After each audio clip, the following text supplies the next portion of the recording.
Dr. Anderson Montgomery, a researcher for the SCP Foundation, was 35 years old when he received the call he knew would change his life forever. He was one of those guys you could best describe as married to the job. He'd never shown any interest in outside hobbies. As far as anyone at the Foundation knew, he never developed a love life or had any real enthusiasm towards the idea of one. He devoted all his time and energy to work, grinding away, putting in the hours, and doing whatever his employers asked of him. And now, he was going to be punished for it. The call came from a senior Site-19 researcher, Dr. Gregory Vandivier, an old, stern Foundation veteran he'd worked under on a few projects in the past. Dr. Vandivier, with his trademark calm, authoritative voice, said, "You've been selected for SCP-231 duty. You'll be working directly under my supervision. Pending the results of the mandated psychological evaluations, you'll be assisting me and the rest of the SCP-231 team in carrying out Procedure 110 Montauk. I look forward to working with you."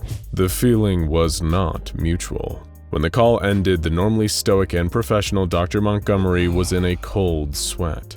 He'd heard legends about SCP-231 and of Procedure 110 Montauk. The Foundation has needed to do some extreme things to keep dangerous anomalies contained, from sacrificing people to SCP-2845 the deer and SCP-974 the treehouse predator, to murdering any civilian who gets too close to SCP-823 the Carnival of Horrors. But Procedure 110 Montauk is a different league. It is a containment measure so horrifying that for many at the Foundation, it is literally unspeakable. The knowledge of his impending transfer drove Dr. Montgomery to do something he'd never done before: socialize. He asked around to some of his fellow Site-19 researchers, querying as to whether any of them had performed or knew anyone who had performed Procedure 110 Montauk on SCP-231. He was met with many blank, haunted faces and stares that seemed to look right through him.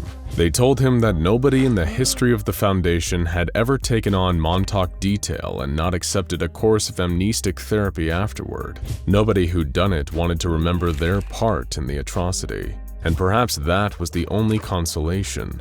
Once you've done it, at least they'll give you the choice to forget.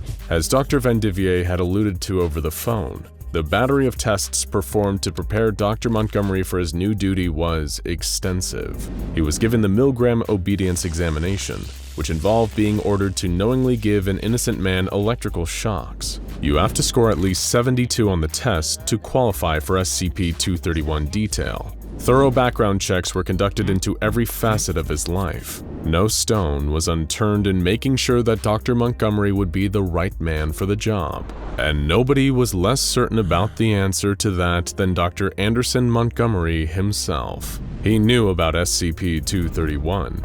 Everyone at the Foundation did. After all, if there was a 100 megaton nuclear bomb sitting in your bedroom closet, wouldn't you at least want to know that it was there? That's what SCP-231 was all about, except that it makes a nuclear weapon look like a gentle kiss goodnight in comparison. If ever SCP-231 is compromised, it means the end of reality as we know it and the beginning of a true nightmare. It all started with a warehouse a long time ago. A warehouse purchased and registered under the name D. Spivak, believed to be the infamous person of interest Depeche Spivak, a power player in a little cult known as the Children of the Scarlet King. As the name suggests, they worship the eponymous Scarlet King, one of the most powerful and dangerous beings in the entire multiverse, a nightmare god who represents chaos, cruelty, and primal violence. The Scarlet King's followers were constantly planning and executing new attempts to allow their master into our reality, and the latest one was centered around this humble little warehouse on the edge of a city perhaps not too far from yours. Noise complaints had caused suspicion to fall upon this warehouse. Screaming and chanting in the dead of night, loud footsteps, scraping metal. When the police arrived to check in on the noise complaint, they were met with startling force. Robed strangers with heavy weaponry gunned them down left and right. What on earth were these maniacs defending in there? A drug lab? Arms dealing? Human trafficking? The true answer would be even worse. Luckily for the first responders, they had an unexpected cavalry swoop in to save the day. A well-armed and well-trained SCP Foundation Mobile Task Force. They repelled the cultists and soon took over the investigation, only to find that the terrible secret inside the warehouse was going to be a handful, even for them. 7 girls chained up and neglected. Each one, the victim of horrible rituals and deeds by the cultists, appeared to be at late stages of pregnancy. The Foundation escorted the 7 girls away to a secure containment chamber, apprehending a few of their captors alive, and also managed to collect a series of notebooks detailing the disgusting nature of the rituals. It was a perfect example of how sometimes mere humans can be the greatest monsters of all. Speaking of monsters, something awful happened the night that the 7 girls, designated SCP-231-1 through 7, were brought in.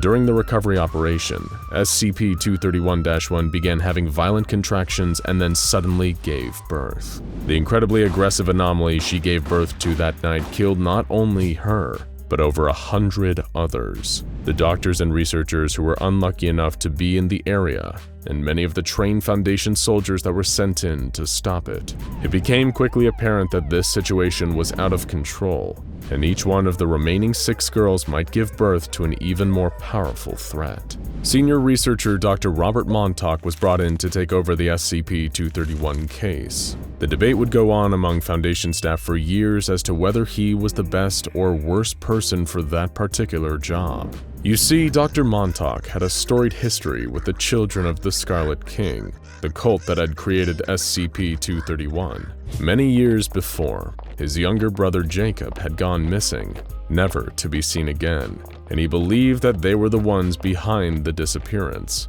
Naturally, Dr. Montauk thought a little revenge was in order. Many at the Foundation believed that this rage, this desire to get back at the cultists and the Scarlet King, caused him to create a procedure as horrifying as the one that would forever bear his name. He conceived it after obsessively reading through the cult's notebooks and conducting brutal interrogations against the members of the cult that they had captured. He had even taken the cult's own inhuman methods and reverse engineered them, making them even more barbaric in the process. It was an act so devoid of compassion and decency that many believed Dr. Montauk would later go insane and become an enemy of the very Foundation that allowed him to exact his revenge. Since then, SCP-231 has become an anomaly marred by tragedy after tragedy.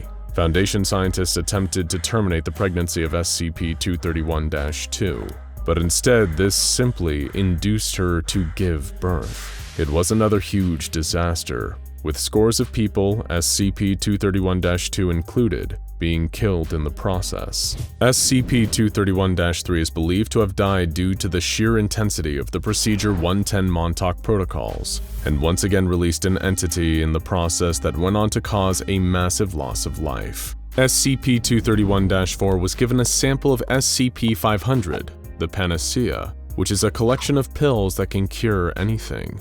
It did cause her to successfully eject the 231 fetus, but this fetus then went on to cause another mass casualty event, killing SCP-231-4 and so many others. A botched application of the Montauk procedure was what set off SCP-231-5, and resulted in not only a huge number of additional deaths, but the destruction of Site-231-ELF, the entire site used in the holding of SCP-231 specimens. The Montauk procedure also caused the incident with SCP-231-6, though in a slightly more indirect way. A rogue agent had been driven mad with guilt by his part in Procedure 110 Montauk and tried to escape with SCP-231-6. The resulting firefight caused SCP-231-6 to give birth, killing her, the rogue agent, and everyone else unlucky enough to be caught nearby.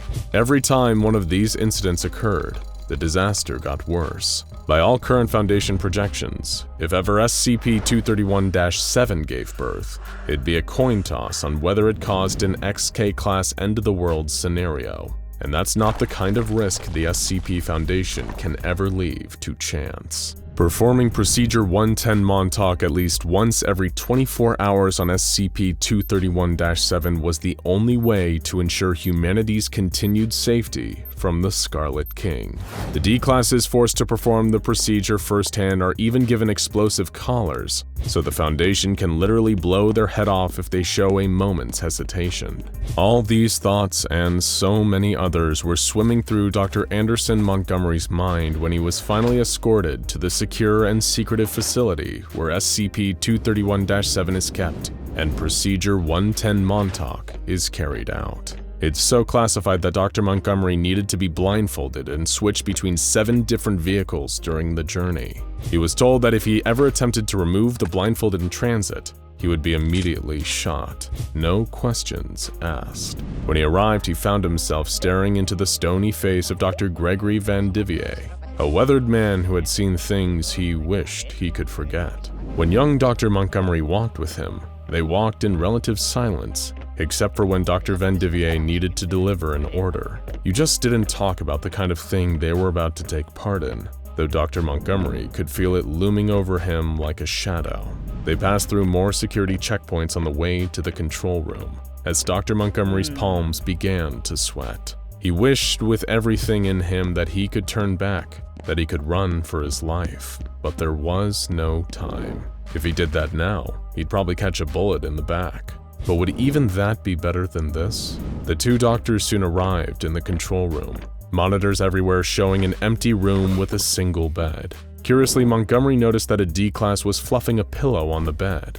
That's when the countdown began. Procedure 110 Montauk was about to commence. The sheer anticipation had Dr. Montgomery on the edge of vomiting, and when the doors opened and a heavily pregnant SCP-231-7 entered the chamber, he almost fainted. The girl laid out on the bed. Moments later, a lone D-Class entered the room. He was carrying a book. He took a seat on a chair near SCP-231-7's bed and said, "Hello again, Catherine. I brought you a new one tonight. It's called Goodnight Moon. Is that okay?" He then, to the immense surprise of Dr. Montgomery, read SCP-231-7 a bedtime story until she drifted off to sleep. And with that, Procedure 110 Montauk was over. Dr. Montgomery didn't understand. Had he gone insane? Did his mind invent all of this just to be more comfortable with what he was actually seeing? But before he could ponder any more, Dr. Van Divier placed a fatherly hand on Dr. Montgomery's shoulder and finally gave him his explanation, the piece of the puzzle that made everything come together. You see, Procedure 110 Montauk has never been a monstrous method of torture. It's never been a horrific atrocity. But for it to work, everyone needed to believe it was. After all, the Scarlet King doesn't watch over everything like some biblical god. He only feels. And what he feels strongest of all is terror, hate, and revulsion. No harm ever needed to befall Catherine, the girl known as SCP-231-7, because the worst thing imaginable had already happened to her. The Foundation instead did something far more clever. Through lying to even their own ranks, they lied to the Scarlet King too. It was fear alone that sold the lie. Enough fear to mask the scent of their hidden compassion. And it was a lie that the Scarlet King himself, along with the rest of us, bought hook, line, and sinker. After all, evil doesn't beat evil, good does. Now go check out SCP-001 The Scarlet King. And children of SCP-001 The Scarlet King, is SCP-999 really his son? For more on the Scarlet King and the way his horrific deeds affect our world.